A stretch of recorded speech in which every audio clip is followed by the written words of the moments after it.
Jungkook, বছর শুরুতে যখন দেখলাম কোনো এক ক্যাপপ আইডল গ্রুপ তাদের ভক্তদের কাঁদিয়ে নিজেরাও এক পরিমাণ কষ্ট নিয়ে ডিসব্যান্ড হয়ে চলে গেল, থাকতে চেয়েছিল কিন্তু পরিস্থিতি থাকতে দেয় নাই।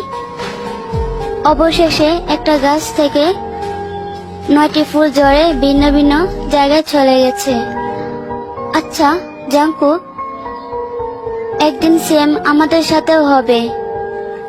হারিয়ে ফেলবো আমাদের 7 রাজাকে, নীরবতা অর্জন করবে আর্মি ফ্যান্ডম, ভেঙে পড়বে প্রতিটা আর্মি। আপনাদের হারানোর পর আমি কেমন আছি তখন কেউ না বলতে পারলেও ঠিকই প্রতিবেশীরা বলবে, একটা হাসি খুশি মেয়ে আজ জীবনটা লাশ হয়ে আছে।